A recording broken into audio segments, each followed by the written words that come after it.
Hi, welcome back to the channel, and this week we're continuing to look at some amazing new SERUM 2 features, and we're going to incorporate a couple of them in this video. So one technique that you're probably all aware of is if we choose an oscillator like this, doesn't matter, let's just pick a sine, and then we'll go to MG low 12, turn the resonance up, and then we'll put an LFO on cutoff. Let's just make that unipolar, bring it down. Let's take the sync off, let's put that on Hertz, turn it quite the way up.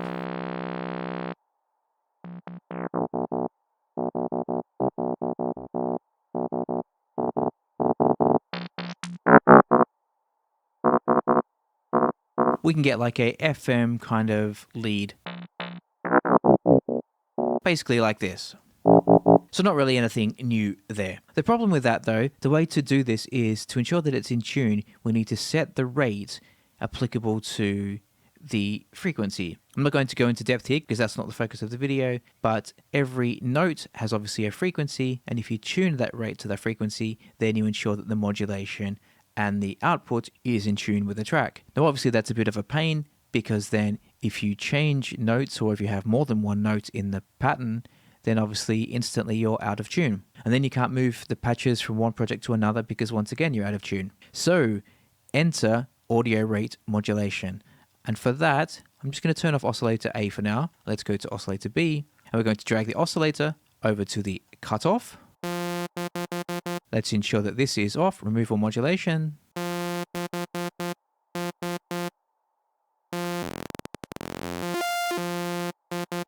And now we have the wavetable modulating the cutoff frequency. Or essentially, this is now at audio rate modulation. So it follows that if we change the pitch of the wavetable, if we play different notes, then it modulates the cutoff at a different rate. So we're still in tune. Let's change this to, let's go a sine also. Let's turn the output down though, because we don't want to hear this sine. Instead, we want to hear the output of wavetable A. So let's change this one to a saw. And now you can hear oscillator B is modulating the cutoff of the saw that's feeding through it.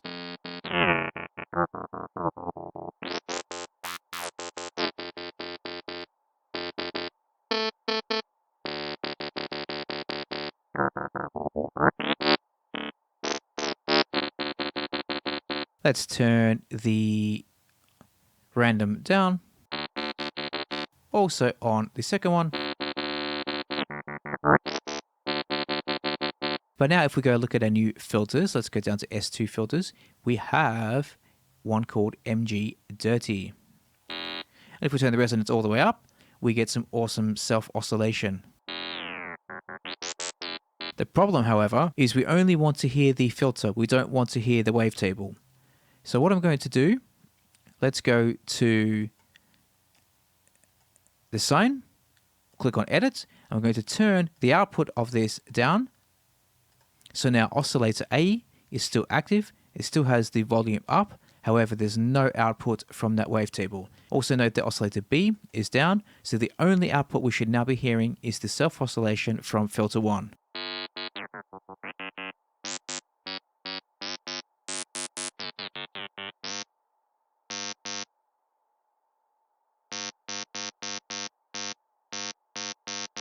I'm not sure if there's a better way to do that on oscillator A, but it's the only way I found for there to be no output from either oscillator A or B and still retain the output of the filter.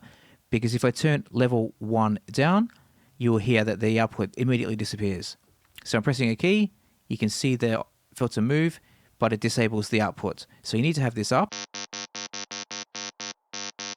but then you turn down the wavetable basically.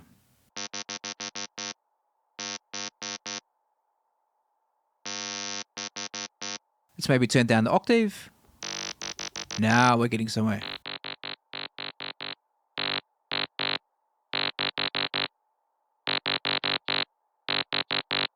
Let's listen to that with a bit of kick and bass. Let's just play back this one bar.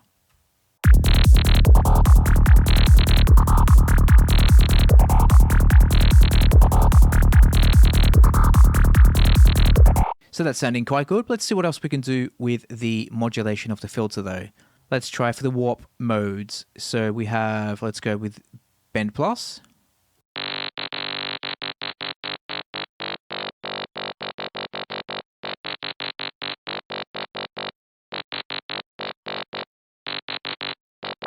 And then here, let's go with asymmetry.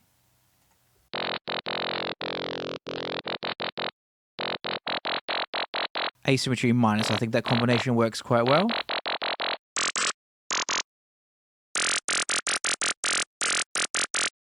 And obviously you can hear just how clean that is, but also how ballsy it is. Let's listen back in context.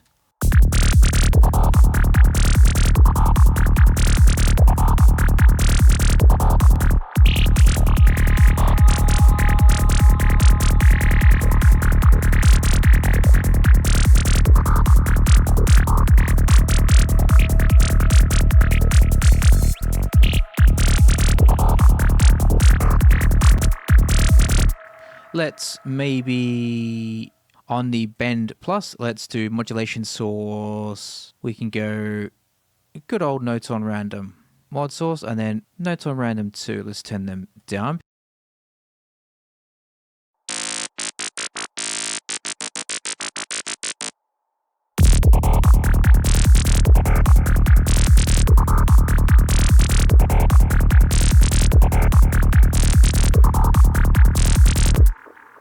Let's go now to filter 2, and here let's just go with one of the traditional high passes.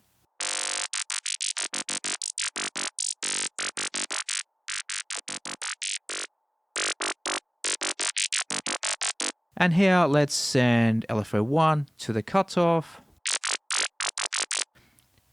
Back to BPM, turn it down quite slow. Let's go with 2 bars.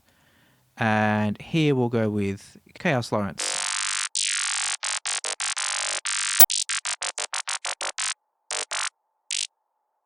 So we're almost there. Let's add just a bit of hyperdimension, put that at the top.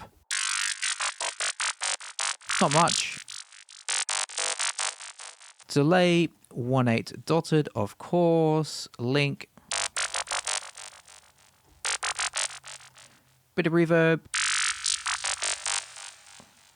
On the vintage mode.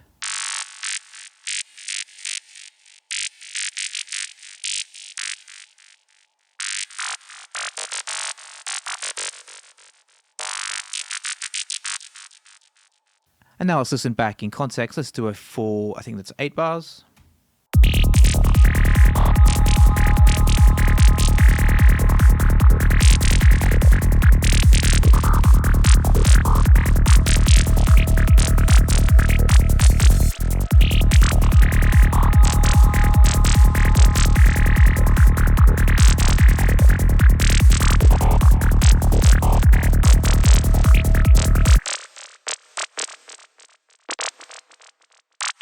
So there we go, a fully self-resonant FM type lead in SERUM 2. And it goes without saying that this thing just continues to blow my mind every time I use it. So thanks for watching, and I'll see you next time. Bye-bye.